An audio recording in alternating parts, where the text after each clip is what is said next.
Konnichiwa, Do bitches. something live. This is the commissioner, Doug, me. You know me. And welcome to the 9th edition of the Ultimate Man's League podcast. Connor joins us today for a playoff preview, sort of. Playoff maybe preview. We don't know who's in the playoffs yet. Connor, how you doing? I'm doing all right. How you doing, Doug? I'm all right. Tomorrow's Thanksgiving. I am officially not eating anything, like from now until then. I'll have a little snack. Your grub on? You gotta get a little snack in the morning though, because you gotta wake up your your body to just make room for mashed potatoes and stuffing, and all of that. So we're gonna do a little Week 11 review. Connor was doing God's work out here. Did some playoff predictions, and then we'll talk about the first choice tournament as well. So I'm gonna go ahead and turn on my screen share.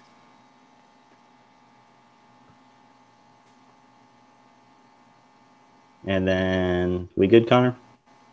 Not yet. Now you're good. All right. So why don't we go ahead and just get right into last week's games. A few bloodbaths last week, a few really close ones. But can we start off with the fact that... Are you talking about the bloodbath of your team losing by so many points to me? All right, get it out of your system. Go ahead. I mean, it was pretty much a beatdown. You had this team that thought it was a little engine that could, and it couldn't. And it got smacked this week. That's a really solid point. And it's a shame that Nathan Peterman is not Jim Kelly out there for the Buffalo Bills. I told you, Ray. I mean, Connor, even you couldn't have predicted that. 5 interceptions in the first half. Like, worst quarterback in fantasy history since the 1950s when they started calculating it. Look at that right there. Great job. Are they going to start him this week? I thought I heard that. I thought they were thinking about it. No, they're going with Taylor. They came okay, good. You think they should have done last week? I would hope they would do that. Like, literally, I mentioned most regular guys could give you a better performance. Like, if you just caught the snap from shotgun, which most people could do, right, and just fell down, you would have been a much better quarterback than Nathan Peterman last. The butt fumble was better than this. The butt fumble was better than this. Happy 5-year anniversary to Mark Sanchez. But yeah, Nathan Peterman absolutely. I mean, it wouldn't have mattered anyway. I mean, like, let's say he got 20 points. It's only 27 points difference, and I still would have gotten killed. Not getting anything out of my running backs, and I mean, I had a quarterback get me -7 points. Let's just leave it at that. I'd also like to bring up, Doug, that I had Samaje Perine with 19 for me, and Ryan that was 16. Yep, you sure did. Hey, but Jamison Crowder's been a nice little scoop for me. He's been a pretty good player lately. Now, you've got some good guys. Let's go ahead and talk about Joe losing to Nate. Joe actually puts himself squarely in the toilet seat discussion with this loss, because if Nate can find a way to squeak one more game out, maybe against my shitty team in week 13, and then Joe loses both of his games and they're tied, Joe's wearing that toilet seat, baby, and nothing would make me happier, frankly, than watching Joe have to wear the toilet seat. Have his brother ship it to him across the country. It was so brutal because we had talked last night, and Blair Walsh had gotten him 11 points. And he was going to win. And apparently he was smack-talking Nate. And then you wake up the next morning, the game wasn't over yet, but I wake up the next morning and I see Blair Walsh missed a kick, was on to win. That's just disappointing. I mean, what were the Seahawks thinking, by the way, signing Blair Walsh? I mean, they were at that game when they won because of him sucking. So it's almost bad as Tampa Bay situation. It's just a shame, but we're not going to waste too much time on Joe versus Nathan. Let's not talk kickers either. How about a really big game here? Kevin talking so much trash about Antonio Brown's 40-point game, and Keenan Allen's like, hold my beer. 12 catches, 159 yards, 2 touchdowns, absolutely blow up game, and Carlo needed this one really for him to go off. Adam Thielen also been a revelation. And that trade that they did in the draft just hasn't really paid off for anyone. What are your thoughts on this one? Well, I feel like Carlos starting to get his wide receivers to come into fruition, but it's in the weirdest way. I feel like his wide receivers have been kind of like out of funk, and it's kind of like Julio Jones, Thielen, and Allen all switch places on who is supposed to score what. You know, you'd think it would be Jones with that 40-point game, Allen with the solid 24 every week, and then Thielen giving you 12 or 10 here. But it's kind of like his wide receivers all switch places, but it still works for him, and it definitely helped him this week. And we'll talk more about Kevin's team a little bit later when we're doing the playoff previews, because Kevin will be a part of the playoffs. We also had Ray holding off Adam to keep his playoff hopes alive. Just a better team winning here, or did Adam really get screwed over by some of his players not performing? No, like I said, I think Ray has a real shot at coming back and making the playoffs. His team is much better than what it performed in the first half of the year, and he's put up some serious points these past few weeks. I think he's been in the 150, 160 range these past 3 games, and I think it's just going to continue for the rest of the season. I think he's got a real shot to make the playoffs. He's got a lot of work to do, but yeah, I think his team's just really built. Mark Ingram is so explosive. He's like a huge back, and he's got Russell Wilson, arguably the best quarterback this year. You know, Big Ben Roethlisberger starting to cook a little bit. He's not as old as we thought yet. It's got a good team get over him there. Through 3 more games, you know, and then he can retire.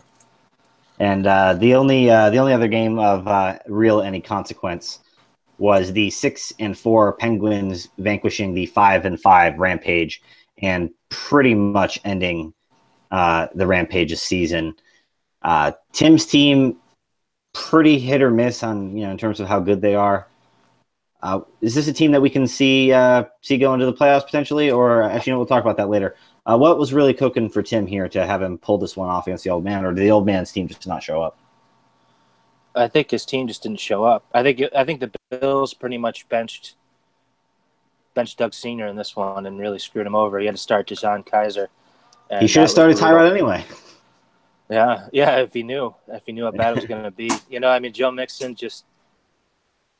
he's showing a little bit of sign. He's got the workload, but it's just not coming together quick enough for him. And he's not put up too many great games. Ajayi didn't do much in this game because he didn't have to.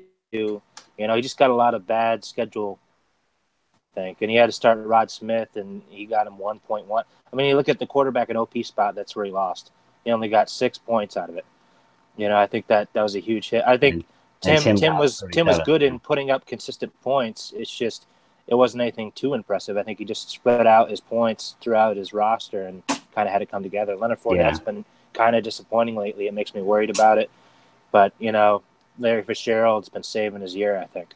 Yeah, he's got to find a way to get another running back on this team if he's going to do anything down the stretch. So that'll do it for Week 11. Why don't we go ahead and look ahead to Week 12 and beyond? Connor, why don't you tell us a little bit about what you prepared for the show today? I just did pretty much what we did a couple weeks back, where I kind of looked at the schedule and predicted how people would finish their season and what it meant for the playoffs. So I kind of just put together the final playoff. What would be the teams to make it to the playoffs, in my opinion? So I guess, do you want me to just start naming them? Why don't we go ahead and start at the top, and then you can go. Who's your 1 seed as of now? My 1 seed, still pulling it off, will be my dad. I think he's going to finish out the season undefeated, which means that he's going to beat Pat in the final week. It's going to be a huge, huge game. If Pat were to win that one, Pat would be getting the number 1 bye. So obviously Pat's going to be looking for that. I think it's going to be a huge game. But I just think that my dad's team, while at low, that was with the 2 guys putting up 40 points by a wide receiver on each of their teams.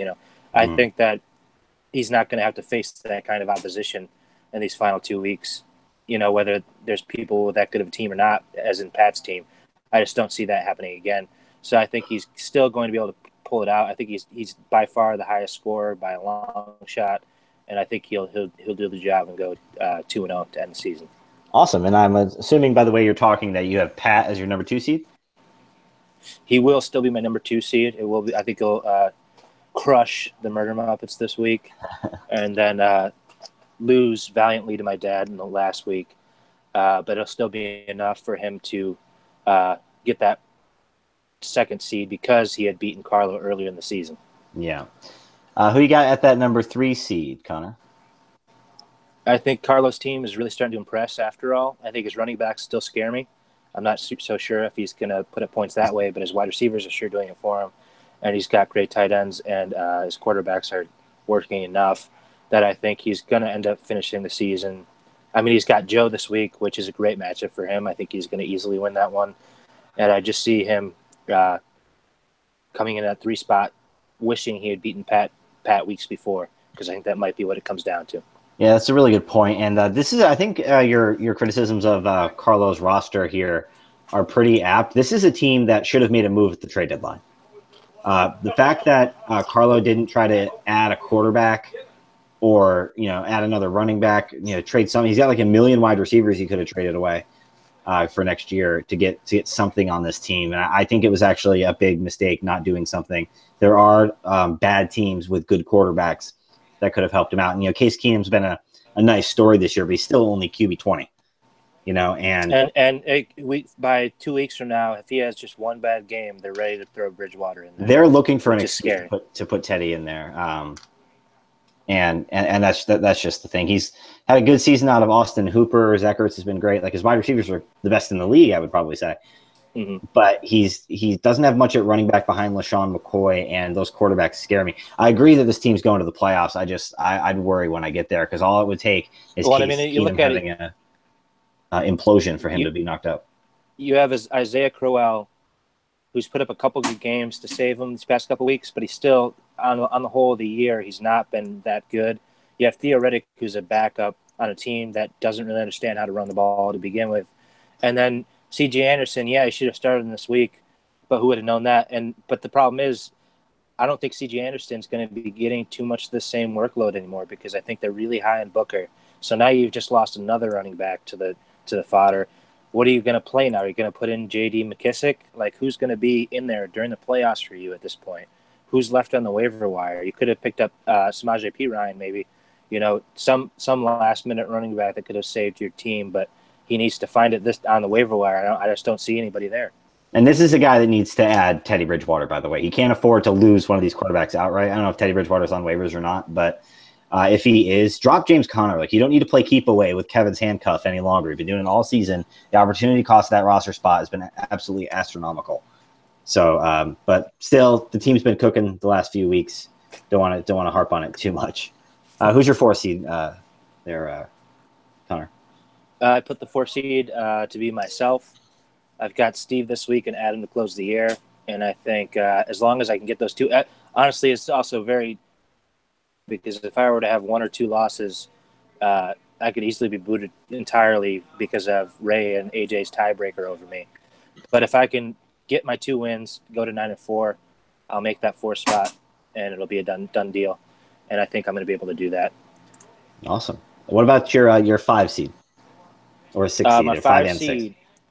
My 5 and 6 seeds are going to be AJ and Ray. Okay. I think that they're both going to end up – I think Ray's going to end up winning 2 games in a row, and I think AJ's going to close out the year beating his brother to make sure he makes the playoffs. And they're going to finish out the bottom 2 seeds. And Tim's going to get pushed out because of a rough ending schedule. And you're going to have a little Carlo versus Ray and a little Connor versus AJ action in that first round of the playoffs. I know AJ has been the Hemian killer this year, so yes. You got to watch out for him there in the playoffs. He could be playing me and then my dad. How about that for a story if you were to win those 2? Let's talk a little bit about the first choice tournament here. Some of the teams that, according to you, aren't going to make it are Tim, me, my dad, and then Adam, Joe, Steve, Nate, and Alex are all mathematically eliminated. So they're obviously in there. Who's your toilet seat holder, you think, at this point? I still think it's going to be Nate. I think Steve might have another win in him. I hope it's not against me. But I think to close out the year, he could get a win over Alex, I believe he plays. Okay. So I think he's going to get another win to push himself up. And I just don't see Nate winning again this season. So he will be that lonely 2-win team. And I just don't see it for him. Other people have the ball in their court to keep themselves out of the toilet seat. Nate's just kind of sitting in the toilet, wondering if anybody's gonna flush him. Just a real quick congratulations to Kevin, Pat, Harlow, Connor, Tim, AJ, Ray, myself, and my dad. You are all mathematically impossible to get the toilet seat this year. So congrats on that. I think Adam might be too. I'm not sure if he beat Steve and Nate or not, but those are some good that's some good stuff right there. AJ went from toilet seat to playoffs in one season. Good for him. Now, of these 8 teams that you have not making the playoffs, who are your favorites for the FCT? I think I like, obviously, those top teams not making the playoffs. I think Tim could have a shot. You could have a shot, your dad. I feel like you guys probably have, or, if Ray were to miss the playoff, I'm going off of my playoff prediction. If Ray were to be there, I think Ray would be the by far favorite, because of his having to come back from a losing record. Not to make it wouldn't be a shock, but I think if he doesn't make it, he's my clear-cut guaranteed first pick winner, which would be huge for him. He could really get somewhere next year. But I think he will make the playoffs. So, like I said, I would rank probably Doug Sr. to maybe be my favorite. But I think that you and your brother also would have a huge shot. And also a sleeper team in this playoff run that I think could maybe get towards the end is Steve. I think Steve's team's still putting up points, and he's still very active. Well, that's the thing. He's working the waiver wire week in and week out, and it's giving him a chance to Whereas Joe and Alex and Nate have kind of, thrown in the towel, it looks like a little bit. So I think Steve really could be one of those bottom dwellers that ends up doing well in the playoffs for the first pick. And if he doesn't, he's probably sitting looking there, at a 3-4 overall pick, so he's looking good going into next season. So we'll talk about some of these games this week real quick. I know you touched on some of them in your prediction earlier, but you got – hold on a second. A lot of lopsided matchups this week. Longbush's Murder Muppets. I know you predicted me to lose earlier. ESPN's projections, which we always know are super accurate, has me only losing by 7 points. Do you think we'll make it close, or do you think the wheels are officially off the Muppet wagon? I mean, you've scored, 88 and 95 the past 2 weeks? That's definitely troublesome. Something like that, yeah. I think it all depends on the streakiness of Kansas City right now. I think if they could, maybe they've got a fire under their butts from losing so many games. Maybe they'll try to work something different in the offense. It could help you out this week. I think that would bring you closer. And then outside of that, you know what? You got Josh McCown going up against Carolina. That scares me a little bit. Ryan Fitzpatrick, Atlanta, maybe they'd be a shootout, so you could get a few more points. But I don't like some of your matchups. I think it depends on your wide receiver play. I think Marquise Lee needs to turn it up. Jamison Crowder needs to perform well, get a lot of receptions, and Tyreek Hill needs to kind of explode. I think that's one of your keys. One good thing for you is you got Derrick Henry going up against Indianapolis. So I think that could be some potential for some big points that he hasn't given you lately. Yeah, last time he played I could see him getting points. Yeah, I could see him getting some serious points out of that game. So I think it will be pretty close from what I'm seeing. Cool. And then David Johnson on my IR slot there. It doesn't look like he's gonna come back. I'll still hang on to. It doesn't look like it looks like he's the only person in the world that thinks he should play this season. But I guess he's really the only one that matters. You know what I mean? So it could come in if you end up in the first pick tournament. It could do something for you. Who knows? No, I'm going to end up in the first pick tournament. Don't you worry about that. I'm not going anywhere near the playoffs. Let me tell you. Well, no, that's what I'm saying. But you could win the first pick tournament. That's why I picked him up. If he comes back even for one game, then that's it was worth picking him up. So. Yeah, that game looks a little troublesome, but it's a game that, the projection is within a few points. It's a losable. I don't think he will. It's a losable game for Pat, and one he really can't afford to lose. Like if he loses that game, you start looking into not getting a bye because he's got that game against Kevin in Week 13. So much more important game for Pat than it is for me. A game with a little bit of playoff implications. Sharks, Penguins. Adam actually projected to win this game. Is he gonna? I think he's gonna come out on top. I think Leonard Fournette's been extremely risky and confusing with what he's been doing with this team lately. I mean, he had a great game last week. He's going up against Arizona's D, which could be a little bit troublesome, but he just seems to have a lot of off the field issues and snagging injuries. He kind of makes me worried. And then outside of that, I don't know who to start. I think that's going to be a big key. He's kind of dependent on Matthew Stafford having great games. Matthew Stafford's going up against Minnesota. That's not good news. No. You know, the only thing to note that's really worked for him right now is Larry Fitzgerald and Des Bryant. And I think he's gotten his wins against teams that can't put up points there. But the White Sharks can put up 130. He's not like he's going to be lying down and letting him get a 120-point win. He might be able he's going to be needing 140, 150 to beat. He might be able to ratchet that up if he will cut these guys who are on injured reserve. Andrew Luck is 100% not going to play this year. Get him off your roster. Terrell Pryor, get him off your roster. I know he just got ruled out like today, but Deontay Foreman tore his Achilles. He's done. Cut these bumps. Has Mike Tolbert done anything this year? Scored like one touchdown 3 weeks ago, maybe. No, it was week 1. So, yeah, you can feel free to go ahead and cut Mike Tolbert, too. And that frees up 4 roster spots where you can go out and get some other players. Good grief. Carson Wentz has been cooking this year for him, though. But I this game's another toss-up, and it's a game Tim really can't afford to lose. And he might, which would really hurt his playoff chances, is probably one of the reasons you have him on the outside looking in right now. Toad Point Trippers, Pain Train. This is just an awful mismatch. Even the positions where Alec is projected to outscore Kevin, he might not. This is a mismatch. Is there any reason to think that Alex has a shot? Not really. I think this team has completely gone off the rails for LePong. But I just don't really see. Yeah, I got him. Got him. But Doug Martin's been atrocious. Jarek McKinnon is starting to give way to Murray. He doesn't seem to be the starter anymore. Adrian Peterson looks very old. I just think his running backs completely fell apart on him after they finally got together. He didn't have running backs for half the season, and now he doesn't again. The only bright spots on his team is having A.J. Green and Tom Brady. I don't really see anything else. Ted Ginn's starting to fall off the rails a little bit. Well, he's still put up a couple good games lately. But, I mean, you're starting 2 New Orleans wide receivers against the Rams. I don't see them putting up more than 15 combined. And he's still having to start Luke Wilson. I mean, hey, he almost had a touchdown in that game on Monday night. If Grady Jarrett doesn't bust through the line and drop him for like a horrible play, he probably scores on that.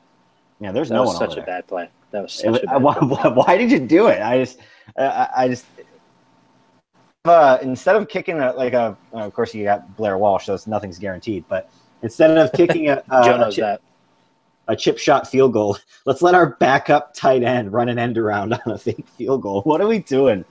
But that game should be an absolute bloodbath. Nate's versus Cookie Snatchers. Is this a trap game for Ray, or do you think he's just going to go in there and take care of business? Not projected to win by too much. I think this is Ray's sigh of relief and knows that he can finish out the regular season with a hope. You know, I think if it was a tougher matchup, it would have seemed like a long way to go. But I think having Nate here before your final game of the year is just kind of a really nice feeling. And I think he's going to put up the points on him. He's, like I said, these past couple weeks, he's put up big-time points. For some reason, Freeman still isn't good to go. He still hasn't passed. Tevin Coleman gets the backfield again to himself against a much easier opponent this week in Tampa Bay. I think he could definitely put up points. He's got Russell Wilson, Mark Ingram, Diggs, Thomas. Well, I guess his wide receivers could perform better. They've kind of fell off lately. Michael Thomas has kind of proven to be more of a possession receiver rather than, that wide receiver one big-time player guy. He's been the number 7 wide receiver on the year. I mean, he's been extraordinarily consistent. He has. Yeah. I'm just saying he isn't doing what he did last year, where he could put up those 30-point games. Yeah, he only has 2 touchdowns on the year, which is a little surprising for a guy that. He's definitely proving he's more of a possession guy, which is fine for PPR. especially because he replaced Marcus Colston on that roster. So that's a good one. But yeah, I think the projection's a little closer than would make me comfortable, but I think Ray should coast in that one. He's got Big Ben against Green Bay. I'm excited for his matchups. Yeah. Queef Wellington versus Dad Punchers. Joe has been kind of shitty lately. Projected to lose by 50. Nothing to see here. Joe getting his ass kicked? He's going to get his ass kicked. Sorry, Joe. All right, moving on.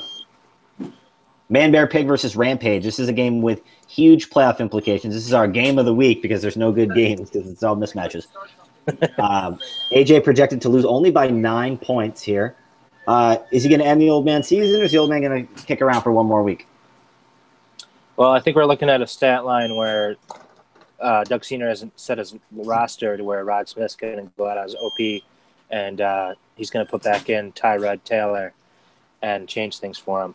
I think that this would be a Jay that guarantees going to make the playoffs. I think he's, like I said, I think he might go 1-1 and still make the playoffs. If he were to lose both of these, that would be a disaster to the end of the season.